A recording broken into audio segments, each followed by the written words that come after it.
대한민국 방송통신 정책의 심장부이자 언론 자유의 보루로 여겨져온 방송통신위원회가 그 뿌리부터 흔들리는 전례 없는 존립의 위기에 섰다.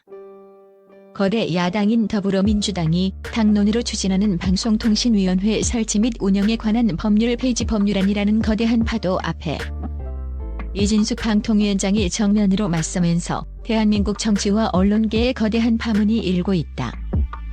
방통위는 대통령이 아닌 국민을 위한 기관이라는 비장함이 묻어나는 이 위원장의 결연한 외침은 이번 사태가 단순히 하나의 법안 통과를 넘어 언론의 자유와 헌법기관의 독립성이라는 민주주의의 근간을 뒤흔드는 중대한 시험대임을 선포하는 것이었다. 논란의 중심에 선 폐지 법률안에 대해 이진숙 위원장은 긴급 기자회견을 자청해 작심한 듯 맹렬한 비판을 쏟아냈다. 그녀는 떨리는 목소리로 그러나 단호한 눈빛으로 이 법안의 공식 명칭은 폐지 법률안이지만 그 본질은 오직 나 한 사람을 쫓아내기 위한 이진숙 축출법이라며 격한 어조로 규정했다. 이는 감정적인 호소가 아닌 법안의 구조적 모순을 파고든 날카로운 지적이었다.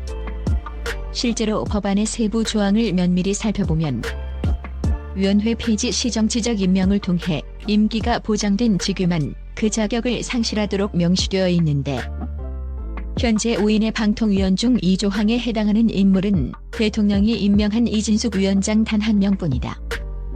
이는 법안이 내세우는 조직 개편이라는 거창한 명분 뒤에 그 칼날이 정확히 누구를 향하고 있는지를 명백히 보여주는 대목이자 입법권을 이용한 정치적 숙청이라는 비판을 피하기 어려운 이유다.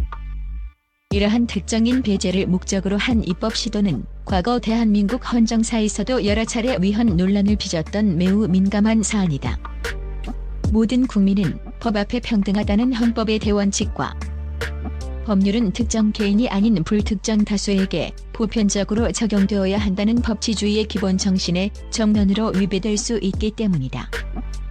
이 위원장은 이러한 역사적 판례와 헌법적 문제를 조목조목 지적하며 만약 거대 야당이 의석수를 무기로 이 위헌적 법안을 통과시킨다면 즉시 헌법재판소의 문을 두드려 그 위헌성을 끝까지 따져 물을 것이라며 법적 투쟁을 공식화했다. 또한 쏟아지는 정치적 압박에도 불구하고 스스로 물러나는 일은 결코 없을 것이라며 자진 사퇴 불가 원칙을 천명함으로써 이 싸움이 개인의 자리를 지키기 위함이 아닌 기관의 독립성을 소화하기 위한 것임을 분명히 했다. 현재 국회는 그야말로 살얼음판을 걷는 듯한 일촉즉발의 대치 상황이다. 더불어민주당은 방송 정상화를 명분으로 내세우며 압도적인 의석수를 바탕으로 해당 법안을 신속하게 처리하겠다는 입장이지만 여당을 비롯한 야권은 이를 입법 독재이자 노골적인 방송 장악 시도로 규정하고 총력 저지에 나서고 있다. 비단 정치권뿐만 아니라 언론계와 학계에서도 심각한 우려의 목소리가 터져나오고 있다. 수많은 언론 전문가들과 관련 협회들은 연이어 성명을 발표하며 정권이 바뀔 때마다 방송통신위원회의 존립을 뒤흔드는 입법 시도는 기관의 독립성을 심각하게 훼손하고 장기적인 방송통신 정책의 안정성을 송두리째 무너뜨리는 행위라며 깊은 유감을 표했다.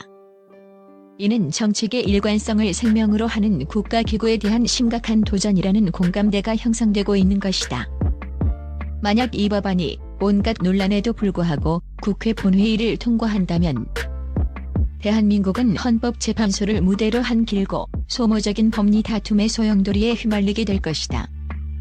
최종 판결이 내려지기까지 방통위의 기능은 사실상 마비 상태에 빠질 수 있으며 이는 가짜뉴스 규제, 미디어 플랫폼의 공정성 확보, 통신 분쟁 조정 등 급변하는 미디어 환경에 대응해야 할 중차대한 정책 결정의 공백으로 이어질 것이다. 결국 그 모든 피해는 고스란히 방송통신 서비스의 소비자인 국민에게 돌아갈 수밖에 없다. 이번 사태는 단순히 한 기관장의 거취 문제를 넘어 대한민국 언론의 자유가 정치적 이해관계에 따라 좌우될 수 있는지 그리고 헌법이 보장하는 독립기관의 가치가 소홀될 수 있는지에 대한 중대한 분수령으로 역사에 기록될 것이다. 충남대학교 전 총장이자 현 교육부 장관 겸 부총리 후보인 이진숙 의원의 학업 부정 행위 의혹이 거세지고 있습니다. 국민의힘 주진우 의원은 이 의원의 제자가 쓴 논문에 대한 표절 의혹을 제기했습니다. 이 의원의 논문과 제자의 논문을 나란히 비교 분석한 결과 동일한 문구, 수학 공식, 심지어 오타까지 다수 발견되었습니다. 특히 약 10m를 뜻하는 한글 표현이 영문 표기에서도 동일하게 잘못 표기되어 있었는데, 이는 한글과 영문 키보드를 오타로 잘못 입력했을 때 흔히 발생하는 오류입니다. 주 의원은 증거에 따르면 해당 논문이 적절한 검토 없이 표절된 것으로 보인다고 주장했습니다. 만약 이 의혹이 사실로 판명될 경우 이 의원은 교육부 장관직에서 박탈될 뿐만 아니라 학문적 성실성도 심각하게 훼손될 것입니다. 이 의원은 제자의 연구 성과를 가로채고 자신의 연구를 중복 해제했다는 혐의도 받고 있습니다. 한국사립대교수협의회는 이 전 총장이 혐의를 제대로 해명하지 못할 경우 사퇴를 촉구했습니다. 만약 혐의가 근거가 없다면 그녀는 내각 인사 후보자로서 신속하고 명확하게 반박할 책임이 있습니다. 인사청문회까지 미루는 것은 용납될 수 없습니다.